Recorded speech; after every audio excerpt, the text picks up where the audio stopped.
mbokki internet yi ak abonné yi xam ngeen ni tey le 7e jour bi guerru Iran Israël États-Unis commencé ba léegi samedi ba le passé lañ ko dooroon te waa États-Unis ak waa Israël ñoom ñoo sooke woon li nga xamante ni mooy xeex bi dafa mel ni nag objectif bi nga xamante ni amoon nañ ko ci au début ba léegi ñoom atteindre uñ ko en tout cas ñoom États-Unis ak Israël li ñu bëggoon mooy guerre bu gaaw bu rapide boo xamante ni bu ñu reyee ñi nga xamante ni ñoo nekk ci boppu réew mi population bi dañ révolté wu dem renverser li nga xamante ni mooy régime bi jël pouvoir bi loolu moo doon seen objectif mooy guerru 3-4 jours la ñu programmé woon waaye gis nañ ni capacité de riposte bi nga xamante ni tey jii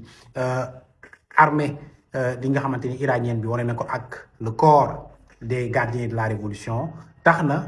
guerre bi di continuer di wëy ba léegi di def ay dégâts yu bari nag foofu ca Israël di def ay dégâts yu bari ci intérêt yi nga xamante ni États-Unis am na ko ci Moyen-Orient moo xam Koweït moo xam Arabie Saoudite Bahreïn Qatar ak fi nga xamante ni mooy Émirats arabes unis ba ci Chypre fi nga xamante ni tey jii attaque iranienne yi laal nañ fa ay intérêt américain donc muy wane ni tey jii Iran seen population yi nga xamante ni tey jii Trump au début de l'attaque waxoon na ni ñoom c'est leur dernière chance ñu jóg daal di révolté wu jël pouvoir bi tey population yooyu dañoo retourné daal di soutenir ñi nga xamante ni tey jii ñooy le régime des ayatollahs malgré tout ce qui s'est passé avant cette guerre muy manifestation yu violente yi nga xamante ni amoon na biir Iran te ñu bëri njort ni Israël ak États-Unis ñoo nekkoon di manipuler ñi nga xamante ni ñooy une grande partie des manifestants tey population iranienne yi dañu montrer une solidarité envers leurs autorités donc le premier objectif bi nekkoon retourner l'opinion publique iranienne contre ces autorités boobu doxul donc tey jii li des mooy vraiment assumer li nga xamante ni tey jii mooy la guerre sur le terrain sur ce plan l'armée iranienne et le corps des gardiens de la révolution ont montré une capacité de riposte et une capacité de résilience boo xamante ni xamee woon nañ leen ko bien avant la guerre des 12 jours donc tey jii dès les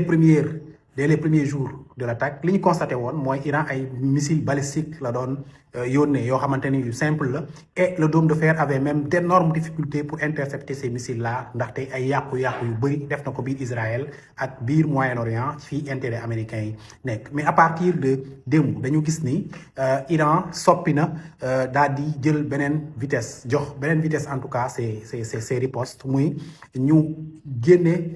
benn missile boo xamante ni c'est à munition de fragmentation maanaam Khorramshahr 4 lañ ko tuddee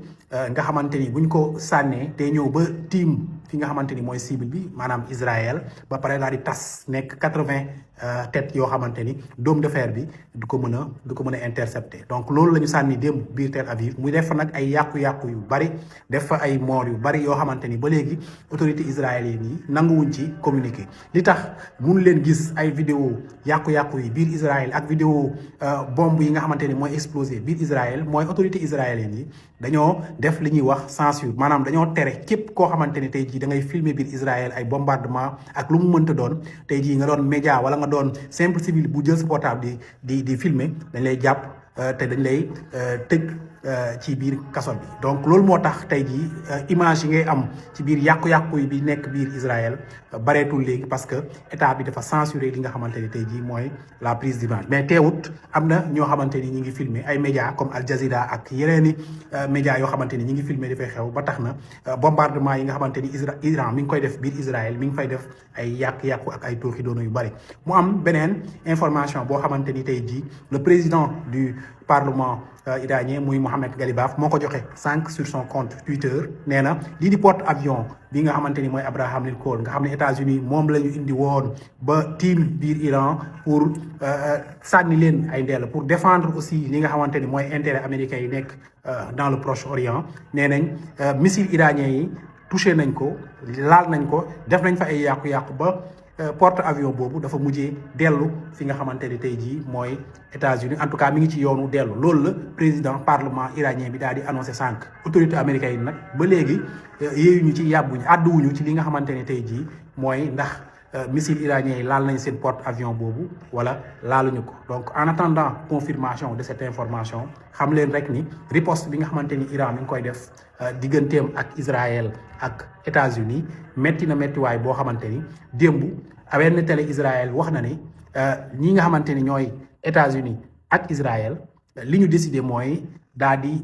wàññi degré bi nga xamante ni moom la ñuy attaqué Iran pour économiser li nga xamante ni tey jii mooy seen munition pour mën a tenir dans la durée guerre bi nga xamante ni moo nekk seen diggante ñoom ñaar donc plus guerre bi di durée waxoon naa leen ko fii plus muy nekk à l'avantage de l'Iran bi nga xamante ni denc nañ ay missiles yu bari yoo xamante ni utiliser guñ ko te missiles yooyu c'est à moindre coût alors que sur le en face ñi nga xamante ni tey jii ñooy États-Unis ak Israël li ñuy dépenser